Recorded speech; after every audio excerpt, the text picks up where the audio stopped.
R D Burman साहब के आप जितने गाने सुनेंगे तो ऐसा लगता है गुलजार साहब ने उनके लिए ज़्यादातर गाने लिखे हुए, मगर ऐसा नहीं है। आनंद बख्शी, मजरू सुल्तानपुरी साहब ने ज़्यादा आर डी बर्मन साहब के लिए लिखा, गुलजार तीसरे नंबर पे आते हैं। गुलजार साहब के गाने जब आर डी बर्मन कंपोज करते तो बेचैन हो जाते थे। नमस्कार, मैं महेश कोहली बॉलीवुड संगीत के सफ़र से।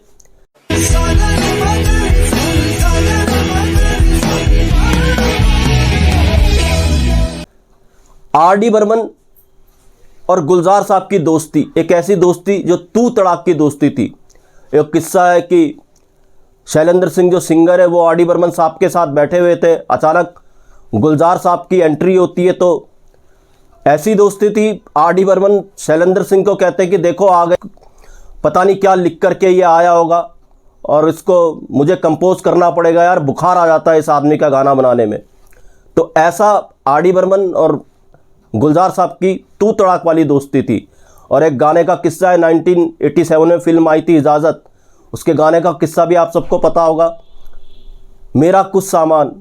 जब ये गाना गुलजार साहब लिख करके लाए थे आर डी बर्मन के पास, तो वहाँ पर आशा भोसले जी भी बैठी हुई थी। तो गुलजार साहब ने जब ये गाना पढ़ा, मेरा कुछ सामान, तो आर डी बर्मन ने कहा सीन अच्छा है। तो गुलजार साहब ने आर डी बर्मन को कहा ये सीन नहीं है, गाना है। तो आर डी बर्मन साहब बहुत ज़्यादा गुस्सा हो गए। उन्होंने हारमोनियम पे जो पेपर वेपर वो लिखे हुए थे, रखे हुए थे, सब फेंक दिए। उन्होंने कहा यार तू क्या आदमी है, तुझको तो मीटर वीटर का कुछ पता नहीं है, कुछ भी लिख करके ले आता है, कर तू टाइम्स ऑफ इंडिया पेपर ले आएगा, बोलेगा इसमें से गाना बना। तो ये तू तड़ाक चल रहा था आर डी बर्मन साहब और गुलजार साहब का। तो आशा भोसले जी ने इस गाने का फ्रेज गा दिया। वहाँ पर आर डी बर्मन साहब रुके और आशा भोसले को बोला क्या गाया, फिर से मुझे बताओ। तो फिर इस तरह से ये गाना तैयार हुआ, इजाज़त का मेरा कुछ सामान, और ये गाना काफ़ी पॉपुलर रहा और हिट रहा। इस तरह से आर डी बर्मन साहब ने कंपोज किया गुलजार साहब को। तो कैसी गाने का किस्सा है, 1972 जो किशोर कुमार साहब का एवरग्रीन सॉन्ग है। तो जब गुलजार साहब का ये गाना कंपोज कर रहे थे आर डी बर्मन साहब, तो काफ़ी बेचैन हो गए थे। कंपोज उनको रिदम नहीं मिल पा रहा था, कंपोज नहीं हो पा रहा था। तो गिटारिस्ट को बार बार बोलते थे कि गिटार जारी रखें जहाँ भी आए, ताकि उनकी दिमाग में धुन आए, कहीं से रिदम वो पकड़ लें। तो गिटारिस्ट बार बार कॉर्ड लगाते, तो आर डी बर्मन साहब को इस गाने की धुन नहीं मिल रही थी। अब आर डी बर्मन साहब, अब बड़ी बात ये हो जाती है, बेचैनी देखिए आर डी बर्मन साहब की। आर डी बर्मन साहब जब नहाने के लिए जाते हैं बाथरूम में, तो गिटारिस्ट को बोलते कि एक काम करो, तुम बाथरूम के बाहर बैठो और मैं अंदर नहाते नहाते ये सुनता रहूँगा गिटार को, शायद अगर कुछ मुझे लगेगा कि धुन निकल करके आती है तो मैं बता दूंगा।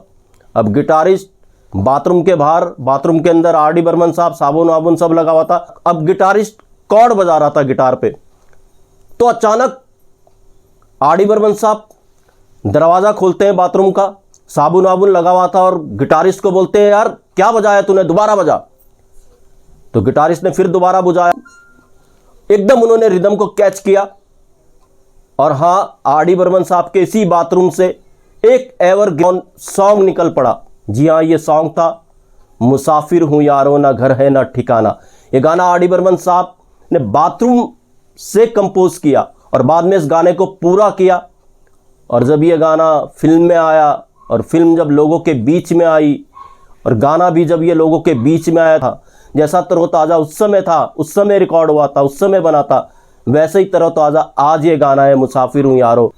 तो ये गाना आर डी बर्मन साहब, किशोर कुमार साहब का और गुलजार साहब का एवरग्रीन सॉन्ग है, जो लोगों के दिलों में आज भी राज करता है। और ये गाना एक ऐसा गाना है, सच कहूँ तो रूह को सुकून देता है ये गाना। तो ये एक गाने का किस्सा, आर डी बर्मन साहब और गुलजार के गाने का किस्सा। तो दोस्तों फिर मिलेंगे किसी और वीडियो में किसी और किस्से के साथ। महेश कोहली को दीजिएगा इजाज़त। Good bye, good luck and take care.